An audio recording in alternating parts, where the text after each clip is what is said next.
Yes, we are live.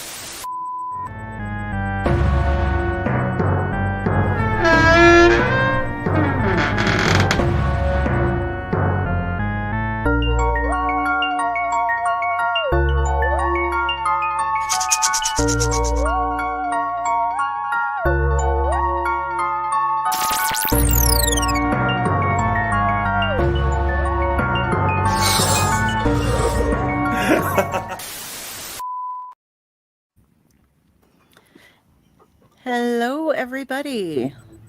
Greetings and salutations, everyone. Welcome to the Tomb of the Terrible. I am your host, UncleNecRo. I am joined by Rasty Slasher, Delphine, and our girl Friday with special guest Josh. I apologize. My head is still swimming from what we are about to foist upon all of you tonight. And that is the 1992 classic Winterbeast. Sure. Cult classic. This is a really shitty cult, by the way. Oh, yeah. I want to share. I want to share my newest friend, though. Nice. Okay.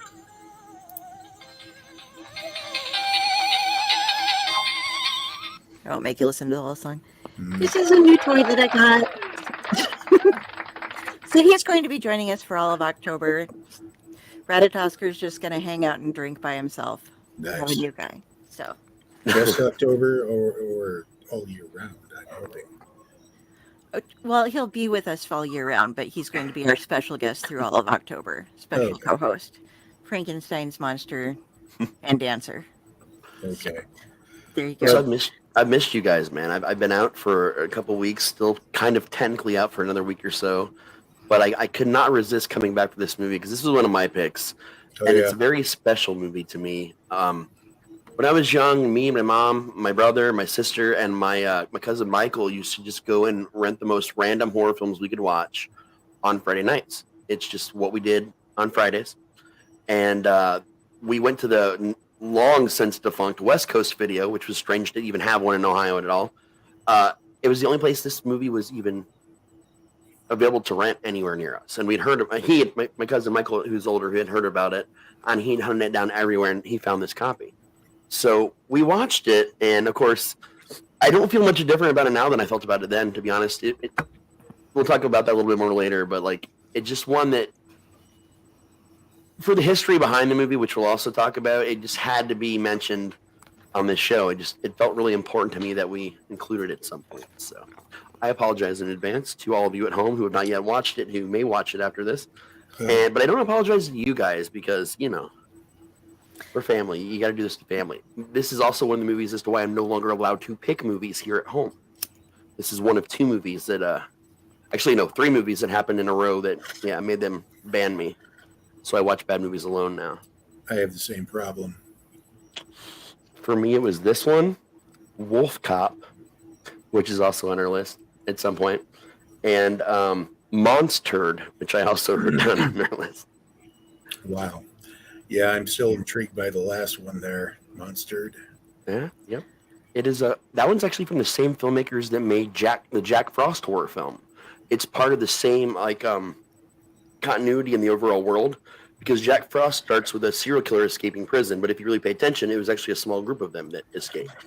And different ones went on different adventures to create different things. And, well, one fell in the radioactive waste and a bunch of human waste and became a giant monster turd instead of Jack Frost. So there's continuity involved. Yes. There's a whole world involved, like a bunch of different movies and stuff in that whole little world. It's we don't know why, but it's there. But before we get too far into it, you guys know I've been super busy with The Haunt. Hell's Dungeon, conveniently located in Dayton, Ohio. Come out and see us. We've gotten some interesting accolades recently. We've gotten all the major reviewers in our area have come through. Our scores range from a 7.8 to an 8.9, which anything above like a 7 is gold in the Ohio haunt industry. So we're really excited about that.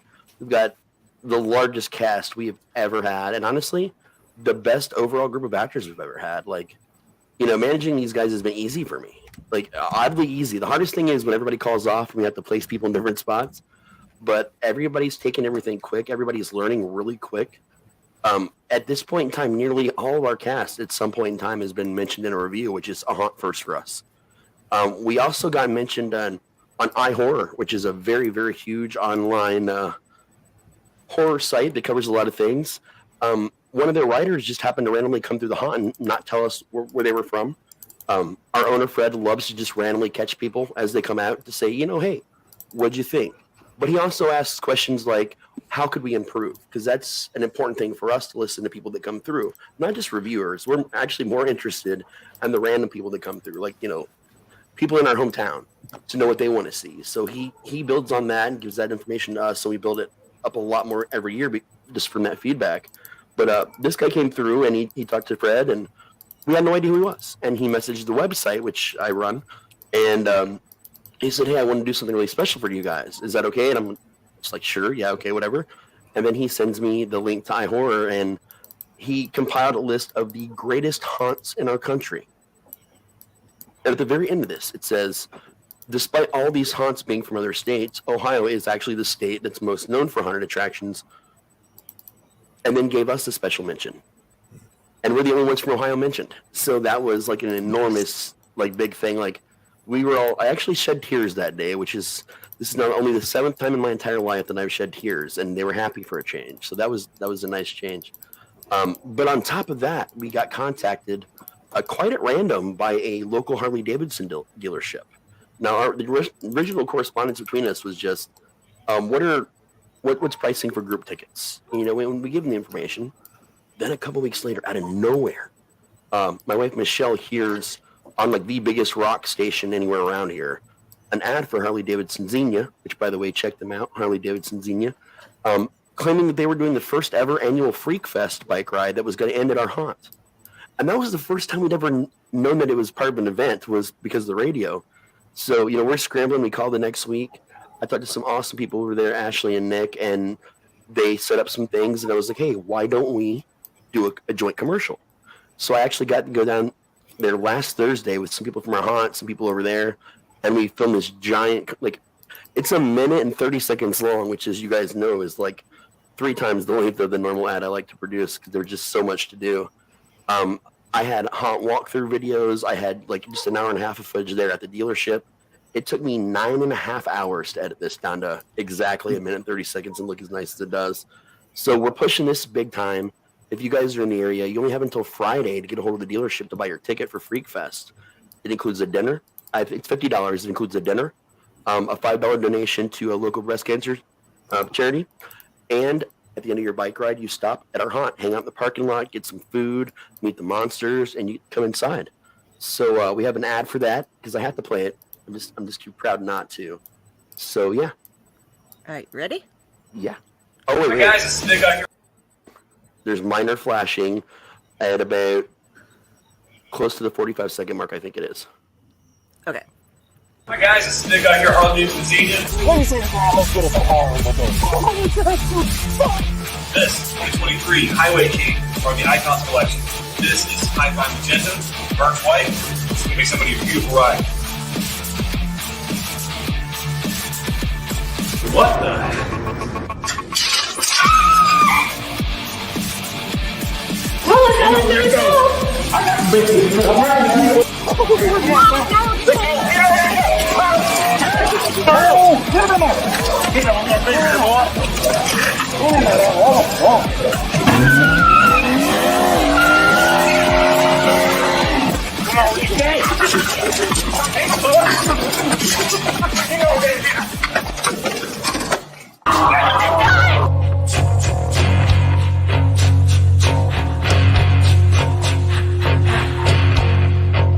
Rid yourself for the rejects, for they may amongst you.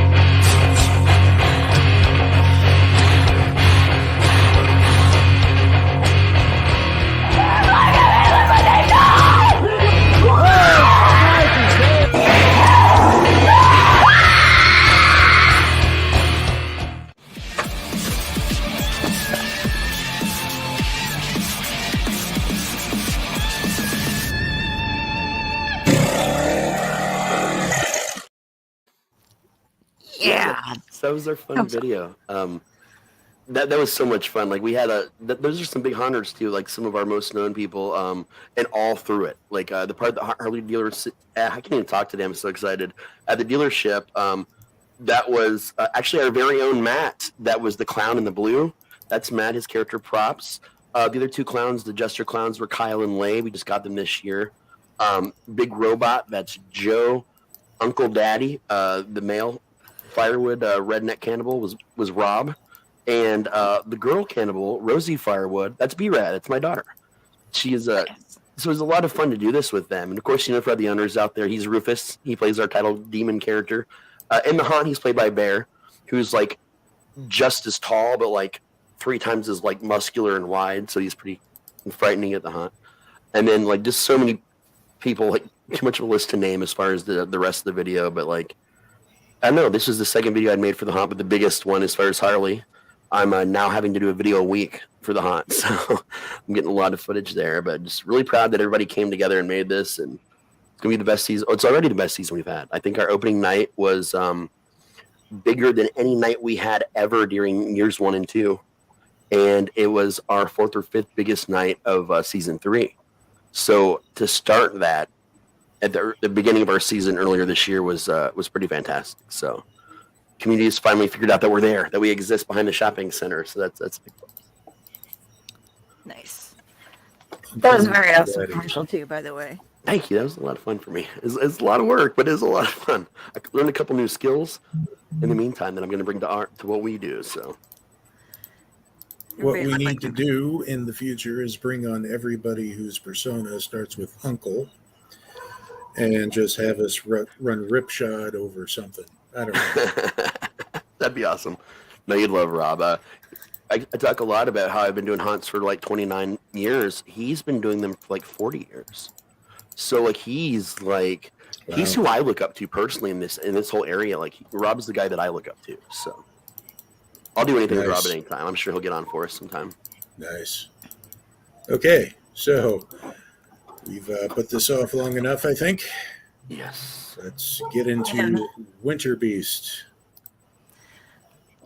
So the on the back of the DVD, and there is a DVD of this. It's been restored and everything.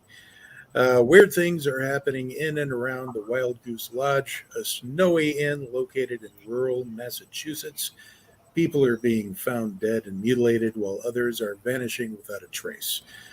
Realizing that the violence might have something to do with Native American black magic and the ancient secrets of the area's historic totem poles, a trio of cops decide to investigate the goings-on and are faced with an array of monsters, ghouls, and even a sampling of murderous locals. So, I'm wondering, the people who wrote that blurb for the DVD, did they watch this and go, what? And then try their best to try to make some sort of semblance of a storyline to just put on there? Well, I will say that they also include a lot of the footage that was cut from the version that we all watched. Okay.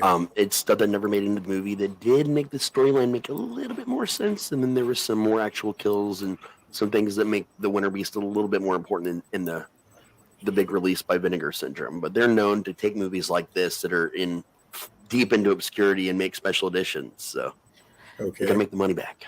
The thing that confused me was there were certain shots of people dying and creatures bursting through chests and things like that that never actually happened. They were shown multiple times, the same scene, but that person actually never died. Because that was those are nightmare sequences. The guy keeps having the same nightmare over and over again. It doesn't actually happen. He just... Oh, it doesn't show him like waking up. He just says like, okay, that's why it explains why he says, I saw that in a dream. But yeah. And I would like to mention that one of the things that I was thinking about when I was watching this movie was that the special effects were so bad that not even like a high school garage band would use them for a video. And then I discovered by looking at IMDb that actually the totem pole monster and the skeleton head that rips out of a man's stomach are Dokken. both props taken from the Dokken music video, Burning Right. Like a Flame. Yep. That is So- hilarious. Oh, that is but one thing that is going against this movie because this was shot in within like a 5-year or 10-year period. Well, it was filmed over 2 days in 1989, and then they just kind of stopped. 85. Oh, I read 89. In the No. trivia I found. It started in 85, and the guy thought it was going to be a weekend project. It was not, and they abandoned it until 89, and they filmed for 2 more days in 89 and didn't actually finish it until about 92. Yeah, so this is like over half a decade, like basically 7 years in the making and very small increments. And they even go from 16 millimeter film to Super 8 at one point in time during the filming. So Yeah. that's another reason why the effects look like odd. Even their frame rates are very strange. And also, you got to think back then in '85 when this first started, the Dokken videos and a lot of those effects that was considered to be like halfway decent back then. Yeah. In I '85, remember that. not so much in '89 No. or '92, but in '85 they were considered to not be great, but to be acceptable for movies. And especially like music videos, because Definitely. you go back to when the videos at MTV started had around when they first launched in '81. You look back on them and you think somebody had a camcorder and some shiny tinsel lying around. Let's do a new wave thing. So, but yeah, there's like continuity issues. Like I've seen continuity issues where it's like, okay, I can like relax my brain, kind of squint and not really think about that. This is stuff I was picking out left and right because on one scene, especially, there was a character wearing a regular straight tie, and then the next scene he's wearing a bow tie. There's Yes. one scene. If you watch this, when you watch this, you need to watch this. Keep an eye on everybody's haircuts because, wow. In addition to those, Day versus also night. full outfits even. Also, there's time swapping from day to night while scenes and back again with no warning. And sometimes, Weird things for costumes. For example, one of the trees beyond the window in the ranger station is actually a guy in a tree costume because they didn't have enough trees over them. They just thought, oh, so it's really only the upper half of the of the body that was in the costume because that's all they needed to see from the window. But like, there's this one frame if you watch it real slow. The second time, I think it's the second time it shows through that window, where when the branch goes like sways a little bit, it turns slightly, and you can see part of a hand. Nice.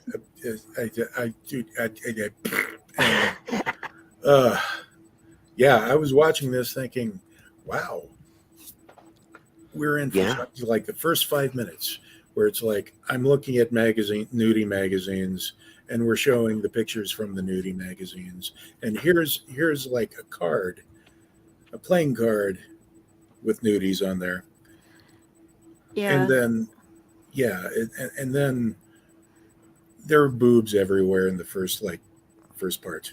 Yeah, that's There- a solid there's- movie. There's a girl whose entire role is to take off her shirt, listen to something, and then scream as Wooden Gumby attacks her through the window and eats her. That's a good way to describe the effects on these monsters. Now, She too turns into claymation. Actually, when she gets yanked out of the window, suddenly she's Yeah. claymation, and then she's a person again when she comes back into the window. that's Well, I how would it hope so, works. because that would have been a hell of a claymation to have built to hold a human. You know, speaking of the claymation, the stop motion lizard and chicken monsters were actually built by the future Corpse Bride co-director Mike Johnson. Well, you got to start somewhere, I guess. So that was a strange early claim to fame. I did Corpse Bride, but I also did Winterbeast. Go I- watch I would like- Winterbeast. I would like to go into this was now as I was watching it, I noticed something and I started taking screenshots. And by the way, these are terrible screenshots because the quality of the film was terrible. But I unfortunately did not hit the right button every time when I was taking a screenshot. So you don't get all of them, but I would like to give you my top 11 flannel moments in this movie. There's almost more flannel than in Moose. To begin with, we have this gentleman who you see later, and I missed the shot of it apparently. That is a red flannel shirt with a yellow flannel vest on top of it. In fact, Wow. look at this red flannel shirt and yellow flannel vest. They shared the wardrobe around, passed it between people. Like this guy, once again, also wearing the red flannel shirt. But oh no, he has a red flannel vest. And he wears it with blood as well, and other coats. Then we have the flannel suit. And this man is wonderful. This is Bob Harlow is his name, and he plays Dave Sheldon, and he's able to pull off different kinds of flannel. But not only do the humans get flannel, but the clowns get flannel as well. And the corpses, they get their flannel. And even fire. Fire gets to wear flannel. So I hope you're all appreciative of the sincere amount of flannel that was involved in the filming of this movie. And my one last picture as we go through is thank you again to Bob here. Bob Harlow makes the perfect Malcolm McDowell ventriloquist dummy. If you look at the post.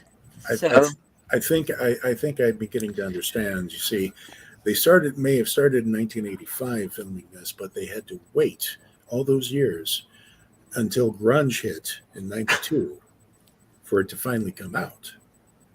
This was ahead of its time, people. No, we didn't wear that bad of flannel. We wore No.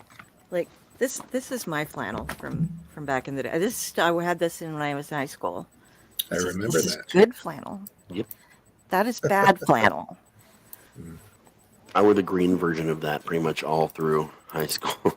It's American Eagle. Nice. Mine was from the thrift store. As it's supposed to be. Exactly. I mean, Mine I'm not I wasn't preppy grunge like someone down there on the bottom left going to American Eagle for their flannels. This but, was a present. you know, I think it's American Eagle. we need Jenny and Josh to weigh in. Oh, yeah. Yeah. Oh no. Oh, was it? I need to know their flannel experience because I feel like this is important to know. Yeah, it was American Eagle. Flannel experience in life or with the movie? No. In life, like flannels are at a very important like part of life, man. Like, do you guys have flannels? Flannel jackets? My flannel shirt died, so I can't show it. So yeah, it got too holy, and I just gave up and hadn't bought any since. What about you, Josh? But those Had a jacket that I really loved. It was my dad's, but got stolen for the most part. Damn. My Never final got that. flannel just died last year. And it was the last piece of my flannel collection, and it was my dad's right after he passed. So I held on to it for a real long time before I started wearing it. And it finally just had enough holes in it that it was unfixable, so I had to let it go. So I currently am out of flannel, which is it's killing my soul, man. I need to start a flannel fund. That's what I need to do. Donate to the Raz Flannel Fund. I currently have a very, very comfy pair of flannel PJ bottoms that are just so soft. But I can't really wear in public because that button keeping the fly closed Oh, yeah. kind of They fell never off. work. Right. It's always the first flannel to go. Right. But yeah, back in the day, I had my share of flannel shirts, but I also grew up on a farm. And these were not for, we lost Del. But She'll be back. she'll be back. But She's these already were, kind of back. Or she's not. Oh, she's Oh, disappeared. she disappeared, and I'm like, okay. Oogie boogie. But She's disappearing and reappearing. these were essentially, we wore them because it's cold on the farm when you wake up and you have to do chores and stuff. So they were functional rather than fashion long before. Trust me, I was more of the hair metal / metalhead in high school, denim and leather kind of guy. But then grunge hit, and suddenly everybody's like buying their own grunge outfits from like LL Bean or some of those posh places. I'm a little younger than you and Dell, but like the flannel thing was like a big thing for me. Just something that I had started doing a few years before I even knew grunge was a thing. Like it's just something that I had started doing. And then when it finally got popular in my area, I'm looking at everybody like, y'all made fun of me for this. Like, you guys picked on me for wearing flannel and band t-shirts. Mm-hmm. Like, for so long, and now you're all doing it. Where'd you buy it from? They're like, American Eagle, LLB, and like there's like all these places. I'm just like, fucking poser. Right. Like, come on, man. Like that's not what you do. And then the corduroy pants. I had my corduroy pants to do with it because those were fantastic. They made fun swishing sounds when you walk. Yeah, that corduroy jacket that, and of course my brain is blanking on me, but the vocalist for Pearl Jam, that guy, everybody knows who he is. But Eddie Vedder. Yeah, Eddie Vedder. There we go. My baby's in love with Eddie Vedder. But I used to have that same kind of denim jacket, and not denim, but corduroy jacket that he wore in the first, few years when they became popular in the videos. Only I had mine in the 80s. So I don't know why I'm even talking about this. So I come from a mountain. Okay. Our flannel is not a trend. It's I'd like to keep warm, so I have long johns, I have flannel, I have all this stuff. Because it freezes. Right. Yeah. And the fact that everybody from Seattle was wearing flannel, trust me, it wasn't a conscious fashion idea designed to go for. I lived in like Pacific Beach, Washington, which was about 45 minutes away from Aberdeen, Washington. Trust me, the flannel is there to keep everybody warm. There's maybe like a month or so of actual summer that I experienced. Yeah, I believe it. So rain and cold. Speaking of mountain towns, fun fact about Winterbeast, just to do a full circle here. Okay.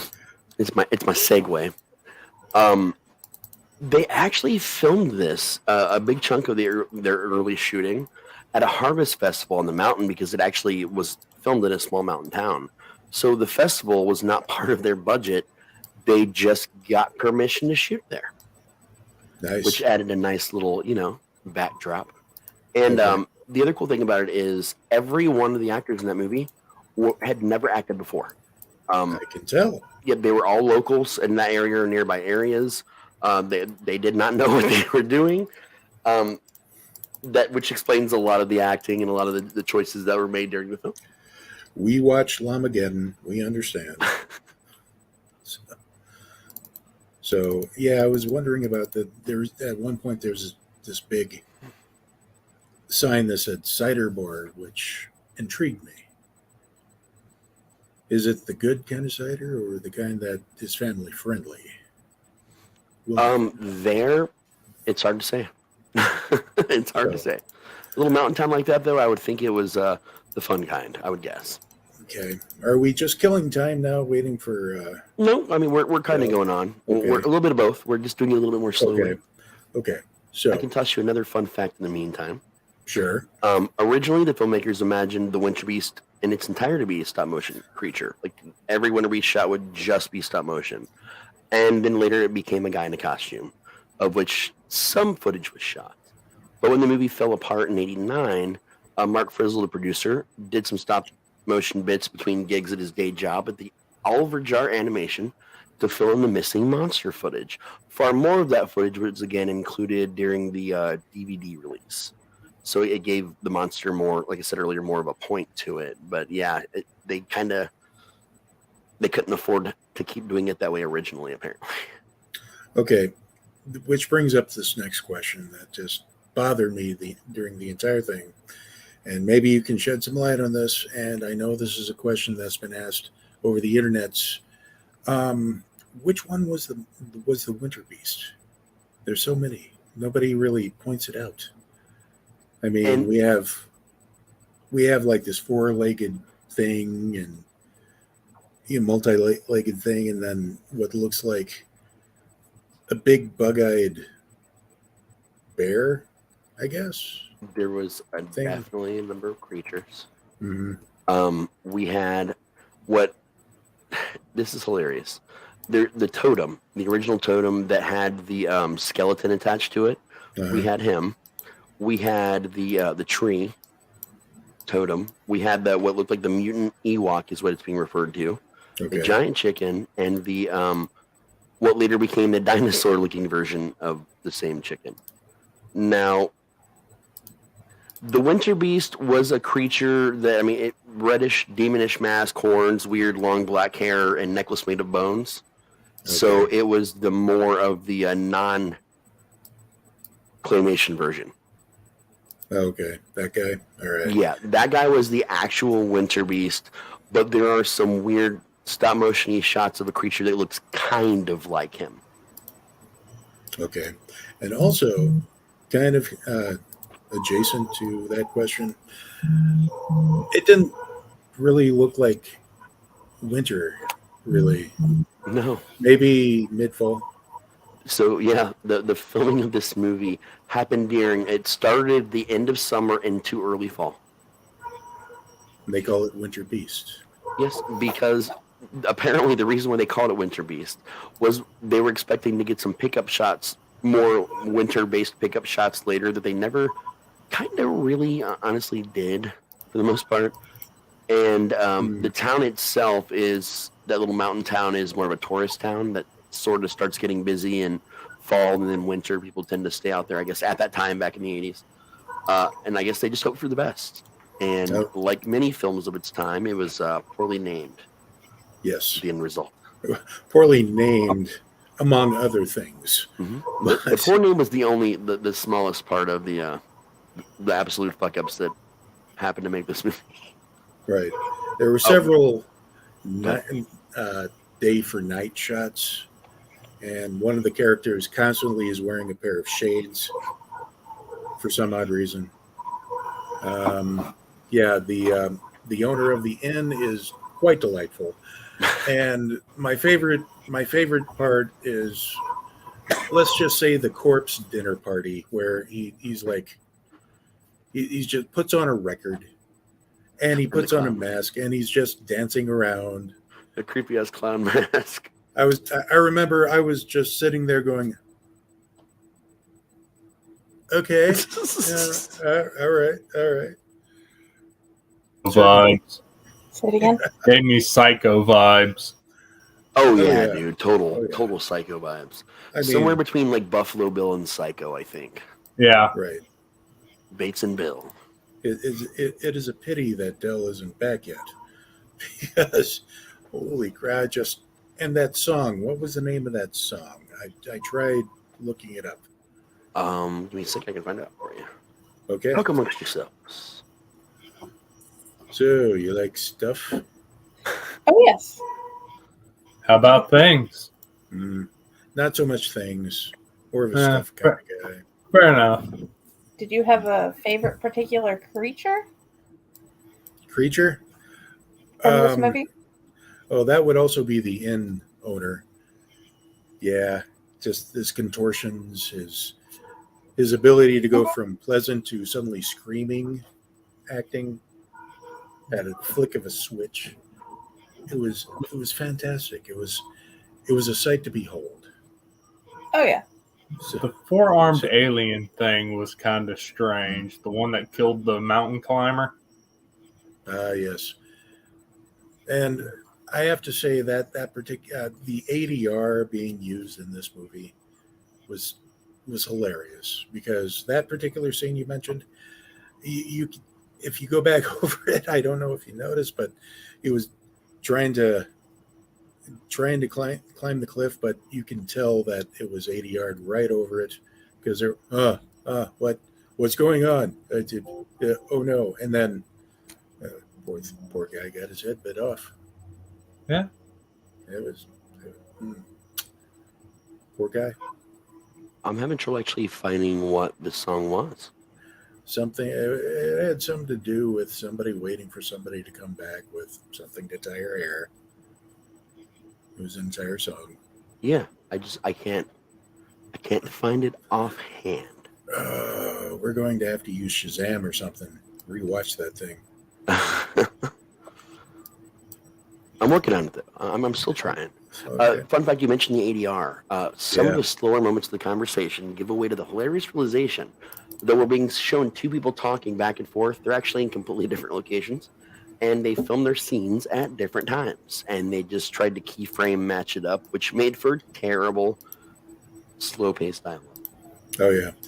Well, that, and you can also tell that a lot of this had them just reacting to nothing, and then they're basically and then a shot of the claymation figure going but I think I found the song. You found the song? Yeah, it seems as if the title of it was called "Into the Woods with All of the Goods," and it was written and performed by Michael Perlstein. Really? Yeah.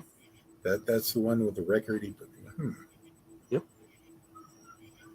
That was the title song of the movie, anyway. Okay. If there was a different one from the record itself, because there's other music in the movie. Yeah. But all the music, possibly with the exception of that record, was "Into the Woods with All the Goods." The rest of it, the one from the record, could have been something else. I'm not seeing that anywhere. Because that's the one that got stuck in my head. Okay. With that delightful little scene with the mask. So, I don't know. Do you know at what time this was finally released on DVD? 92.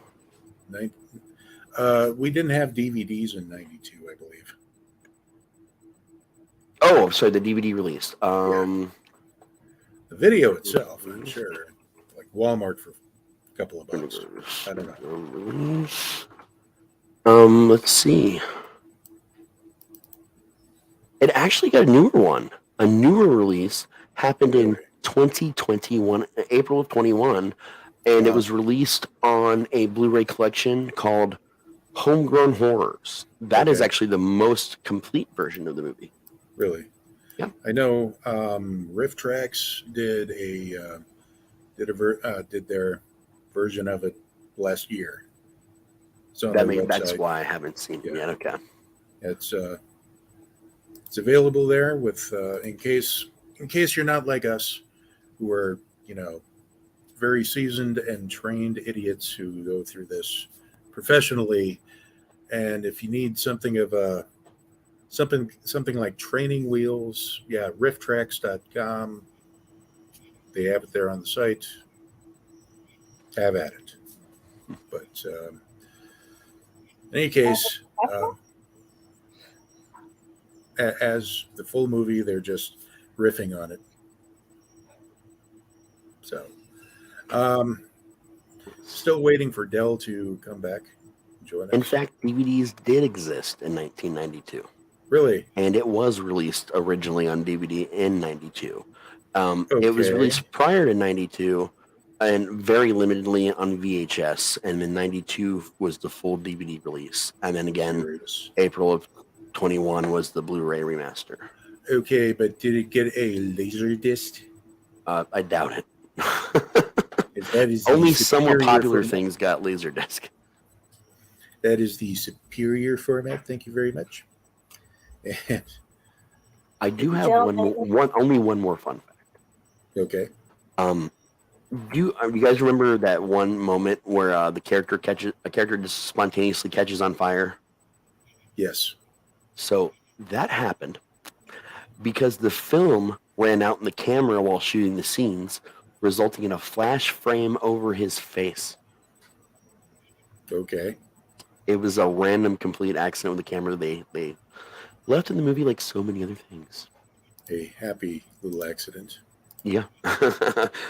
So, oh goodness. This is basically one of the movies that you start watching, you know it's terrible, but for some reason you can't look away. This is a train wreck. Yeah. This is a magnificent train wreck, and I would have to say you need to watch this at least once in your life. Oh yeah. Just to experience it.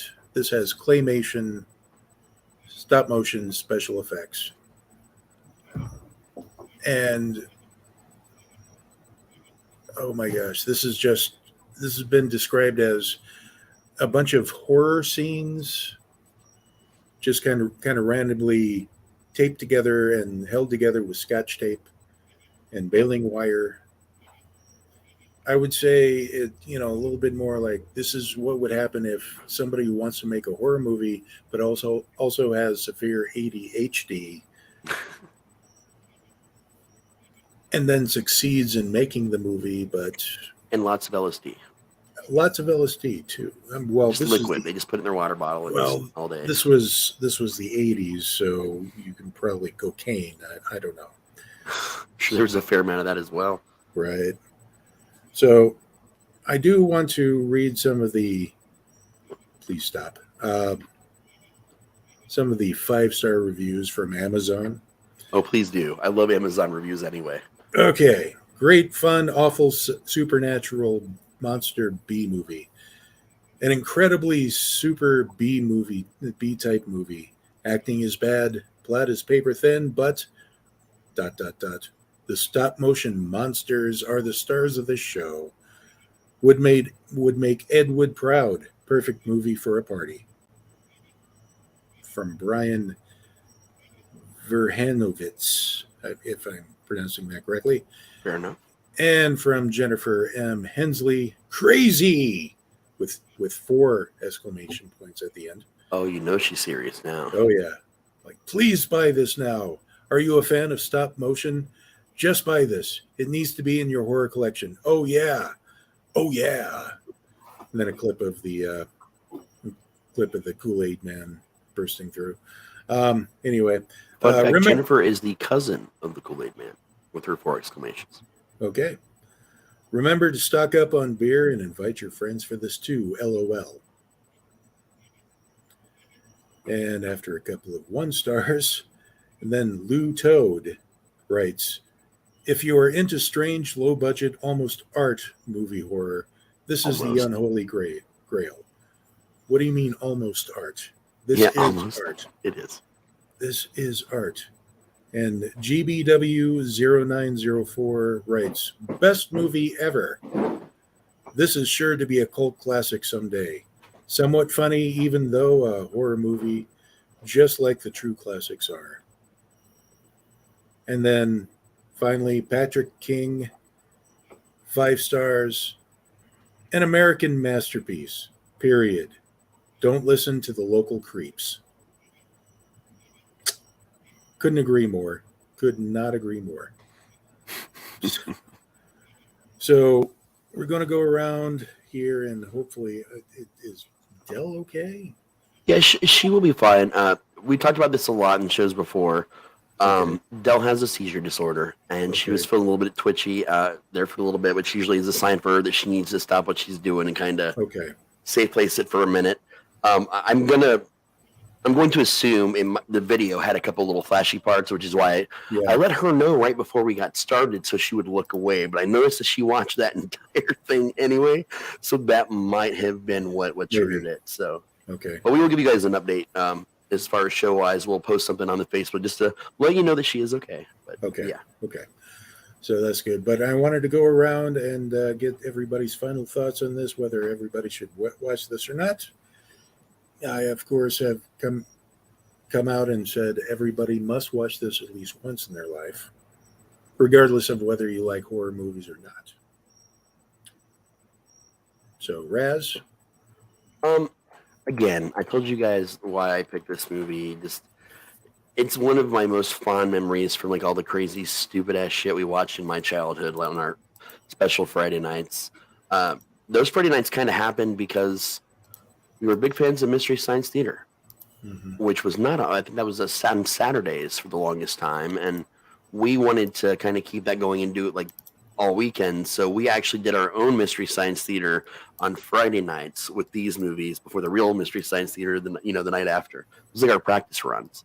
So this was just one from my childhood that always sticks out the most, as awful as it is when you're just. It's best watched in a room of people or online in a group where everybody's just different levels of either completely sober or inebriated, and everybody's just kind of adding to the commentary while you watch the movie. So it's a party B movie, is what I consider it as. So, Oh yeah. Yeah. I mean, I would. Are we doing our ratings now officially yet? Or are we doing that later? We're doing that right after this, though.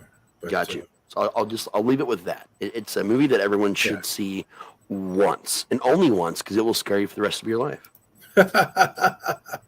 Okay, Friday and Josh. For the lizard thing, yes, everybody must watch it for the claymation lizard thing. That was my favorite part. It doing whatever it was doing. That and seeing Groot kill a half lady. It was Groot's grandfather. I am Groot. I am Clay. Okay. For ratings wise, I would say as a movie itself, just as a movie, this gets maybe a 4 out of 10. But as a cult classic, this definitely gets this will definitely get at least an 8 as far as craziness goes. Raz?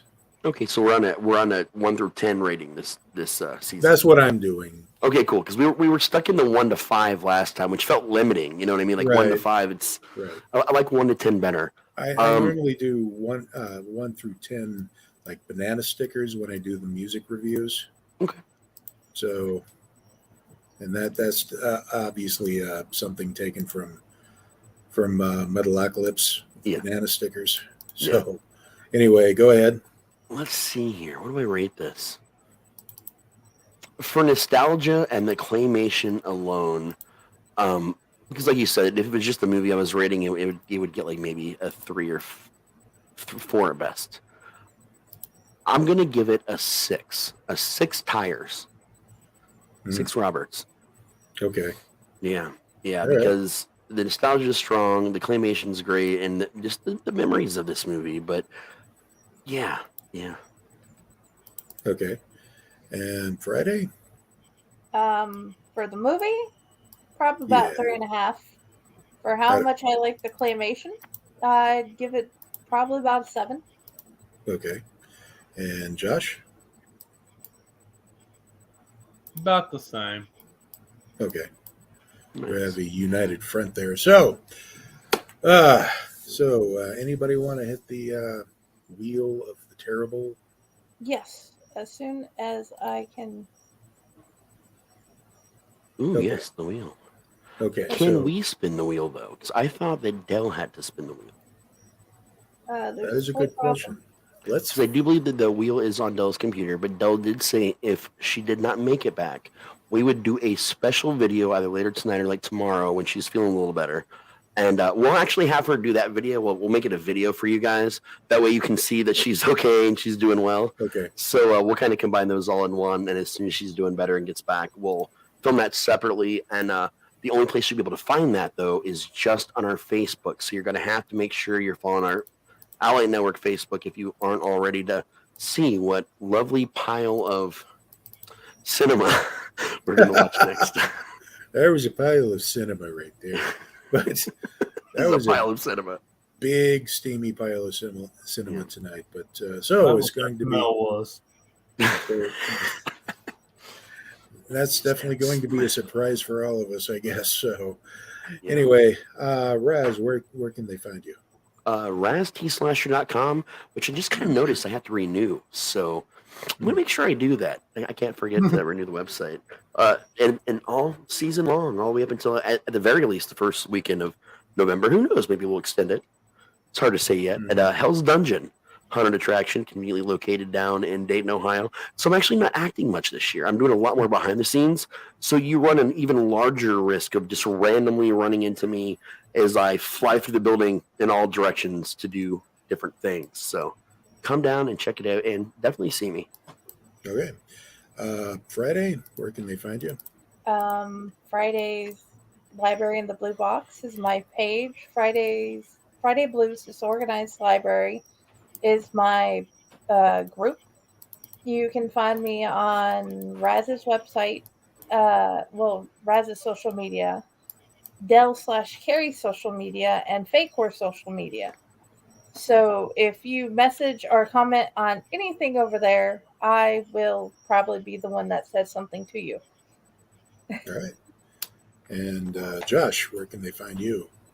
If you can get in contact with her, you'll find a way to get in contact with me. All right. Nice. So I am your Uncle Necro, and you can find me on Facebook, Twitter, Instagram, and a small handful of blogs where I review and talk about stuff. So, in any case, until next time, we'll get that video a little bit later when we can to tell everybody what that next movie is going to be. In case you want to play along at home. And until next time, I am your humble servant, Uncle Necro, and get help. Spay and neuter your friends.